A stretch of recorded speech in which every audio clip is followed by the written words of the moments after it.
A disclaimer, this show digs into heavy topics, including drug use and abuse, and contains language that may not be appropriate for younger listeners.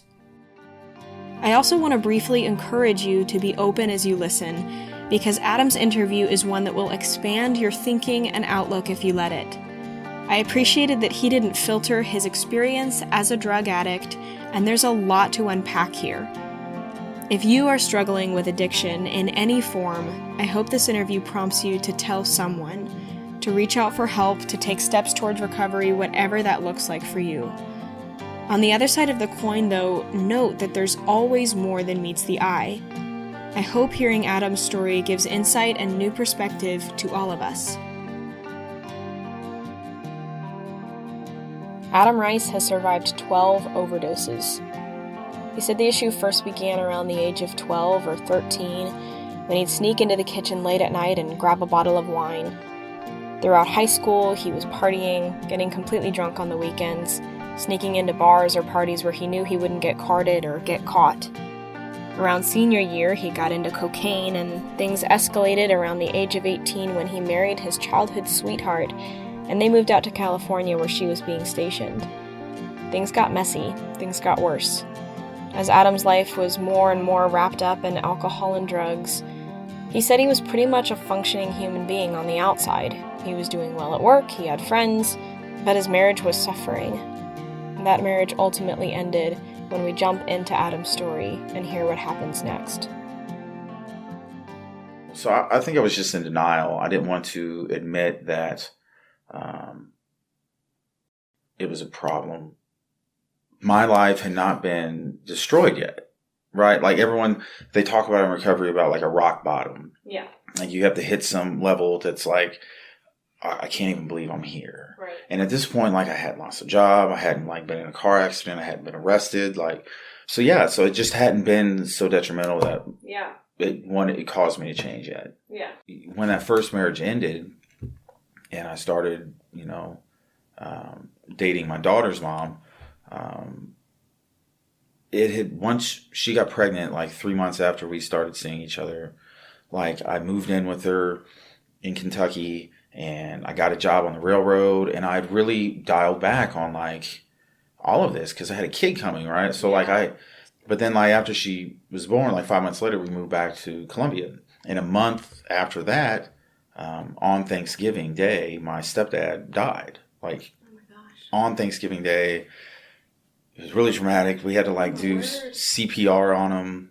I'm freaking out. Like it was just that kind of threw me back into the drinking real heavy and trying to mask this pain because like I don't want to deal with that, And it was Thanksgiving. It was just a really shit time for him to die. No kidding. Yeah, it was hard, and but at the same time, like Anaya's mom and I and her, we lived in this house with my mom now. My dad's dead. My mom's drinking heavily. I'm drinking heavily.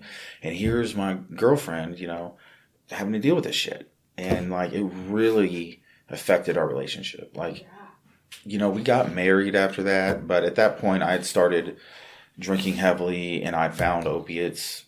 They felt good. I really liked them. After, like, I think a year after we got married, we were separated again. She'd moved to Kentucky with my daughter. And, and in nursing schools when I started, shooting up heroin. Yeah. That was my first time using a needle. Because I was in nursing school, we learned about these addictions and these things. And, I knew that when I went to the methadone clinic was basically me saying, okay, I had this problem, but I don't think I handled it appropriately for myself. Like, I think if you need a medical maintenance program for you and your recovery, I think that's great. You know, it was not for me because I didn't learn how to deal with me, right? Because that's the issue was me dealing with the emotions and the grief. And right. The issues, like, people so often think like the drug's the problem, and that's not it at all. Because like it's like my trigger there initially, right? Like my solution to my problems was drugs and alcohol, and I'm the problem. So when I went to this methadone program, I wasn't going to withdrawal and I wasn't using drugs or alcohol, but it's because I had this replacement medication to just keep me from feeling like crap. Yeah, but there was no like psychology to deal with. Yeah. Hey, let's deal with how you cope with things, you know? Right. Like, so this looks like rock bottom. Like, here I am, you know? Yeah.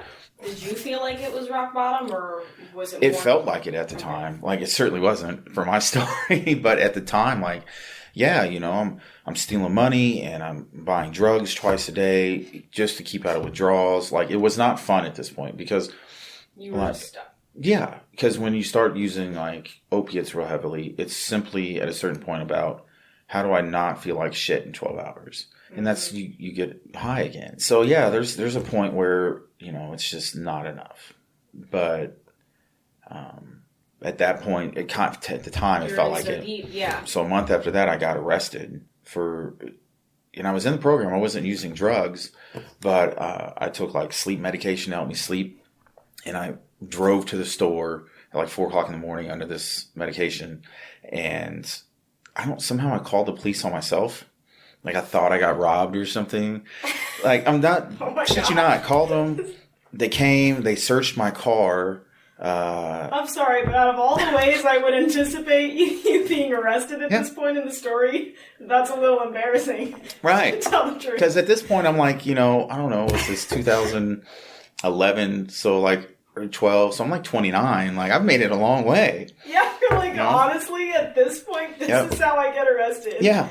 So they arrested me for possession, which is a felony. They gave me probation. I was on like unsupervised like probation for like 2 years. And then her mom and I got back together, and I'm like, oh yeah, you know, things are different, right? And like, I love this person, and like, this is what I want. And we were excited, but for her to move up here to cover rent, like, I had to quit the methadone maintenance program, which I've been doing for like 3 years. And again, like, the issues still weren't dealt with. Right. We weren't really in a different place. No, you know, because like, now I didn't have this medication to help me be normal. And so as soon as I quit that, I went back to drinking again. And then I was drinking excessively. And so it was easy. I got drunk, and then I'd get angry. And, you know, I was an angry drunk. I'd break things, put my head through the wall. You know, I tried one night, I attempted suicide. It was a shit attempt because I was drunk, and I think it was attention. And like, she gets my mom, and they try to get me to get in a car, and I'm like, you know, yelling in this neighborhood. Yeah. And they're like, we're going to call the police. Fuck them, call the police. Yeah. So here they come. The police come up, and they put me in like a 96-hour hold. You know, they let me out. And so she finally left. And then when that happened, drinking really got bad. I was drinking morning and night. You know, I'd go to work drunk, and it was off to the races. You know, back to using heroin, back to using meth, and that's when things went just from like this to just off a fucking cliff. Like, I overdosed. I eventually woke up like a day and a half later on the kitchen floor, and then like when I finally came to, I couldn't walk, so I had to like crawl to my living room to get my phone. At that point, I remember going to like the emergency room, and they're like, you know, this is some real shit. They're like, do you want to be in a medically induced coma while we try to fix whatever this is? And I'm like, yep, do that. Yes, I would. And I was supposed to be in it for a while, you know, but I was only in it for 3 days because 3 days is because normally they give you enough, they put you in and you don't move. But apparently because of my tolerance, they couldn't give me enough drugs to get me like down into the coma enough. So I kept like coming to and trying to they put you on a ventilator tube into your lungs. You know, I kept trying to rip it out and like pull tubes out of me. Just ripped the vent tube out of my throat. And like, they blow up a balloon, so you have to pull this balloon, and like, I've just ripped it out of my throat. And she said there was like 10 or 15 people trying to hold me down to keep me from doing it. And what had ended up happening is I was put on dialysis for 3 months because my kidneys shut down. I had pancreatitis from drinking too much. So that was another factor. I killed part of my spleen. So here I am. And like, is this rock bottom? Or no? You would think. Okay. And everyone thought, like, Okay. you know, but as soon as I went back home, the first thing I did was start buying heroin again. Like the thing that put me in the hospital for that long. So I started using again. And as soon as I started using heroin again, after I got back home, every time I would overdose, you know? And so at that time, if you went to Illinois, they do a needle exchange program. And if you do that, you can get Narcan with it. They'll give you Narcan. Needle exchange program. Yeah, they'll give you clean needles, clean things to like cook your heroin in, to use it. And then if you take a training course, they give you Narcan. It takes you out of a drug overdose to heroin.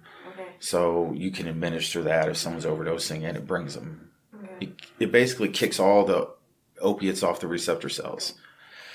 So we would just carry that. Yeah. So I would overdose, they would give me that. And then they'd bring me back. And that's how I lost my job, was that I hadn't slept for like 4 days.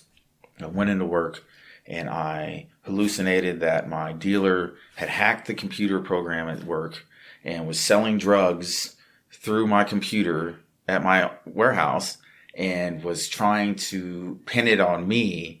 So they fired me.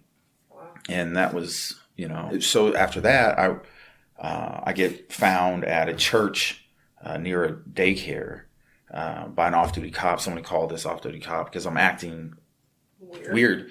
And he took me in. He called an ambulance. Are you okay? I finally admitted to being on meth. And so they took me in for overdosing on meth. That was kind of the pattern for a while, you know.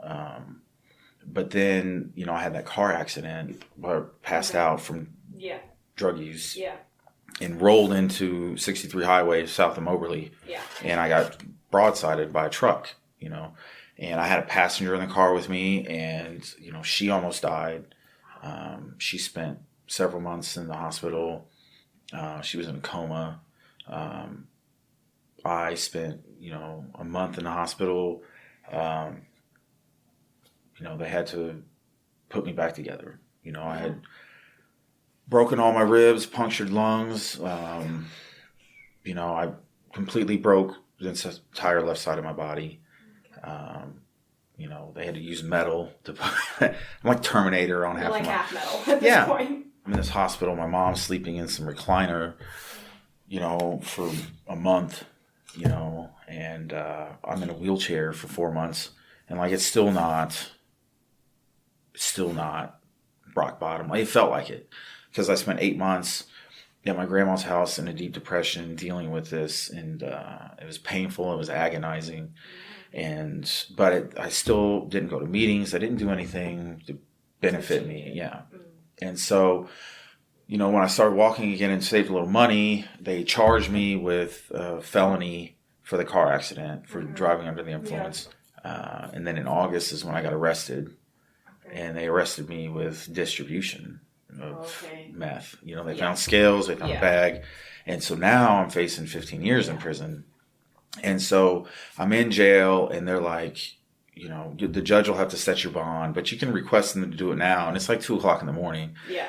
And I do, like an idiot. And, you know, nobody wants to get woke up. So they set my bond at $200,000, $200,000.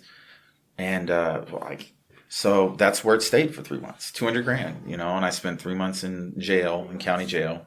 For 3 months, I didn't have access to drugs. I didn't have access to any, you know, people I knew. Yeah. Except if they got arrested. Right. So we're in jail together, which happens. You're like, hey, what are you doing here? You know, it's like, yeah, it's like a really shitty, like, you know, summer camp. Yeah. Like, it's awful.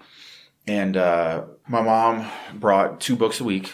You know, they allowed you to get 2 books a week. I read at least 2 books a week.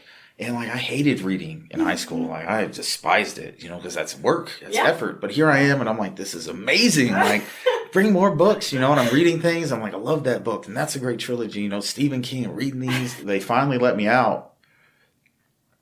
Mom posted, you know, bail. And I met a really good group of people in Chillicothe. Yeah. And I started working, you know, 2 weeks after I got out, and started going to school. I was motivated because, like, I had people that, like, friends that you could talk to who were just compassionate and these are male friends that I have, and we can be emotional with each other.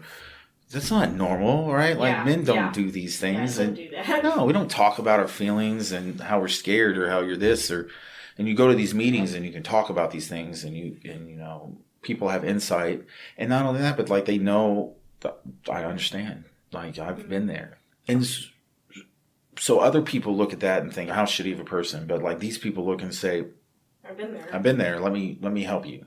Yeah. And you're just okay. Yeah. And so the more that gets fed to you, the more you get hyped up about it, right? You're not, okay, there's a hope. Yeah. There's a chance. And so it helps.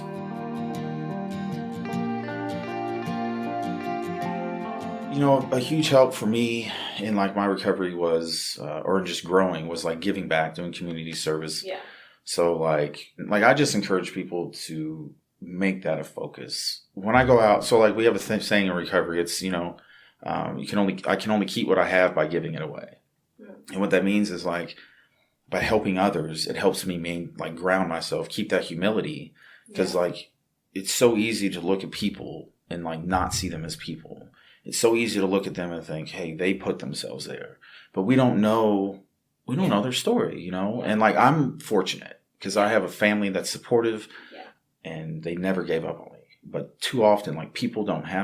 Yeah.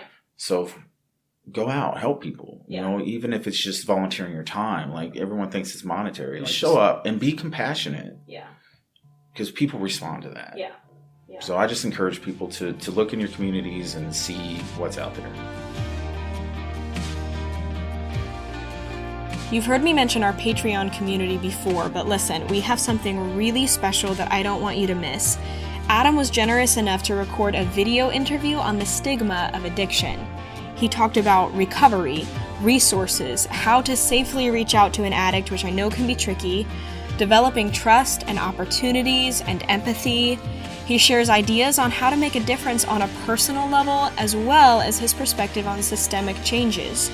He doesn't have all the answers, but this is a great place to start the conversation. It's such a fascinating video, and I encourage everyone to watch it. In the details under this show description, you'll find a link to join the Patreon community and access that video when it releases. If you're listening after the fact, join Patreon and send us a request for this video, and we will happily get it to you. Music for the show is created by Nathan Hall and artwork by Ashley Crutcher and Jenny Brewster. Thanks for listening to You Never Asked.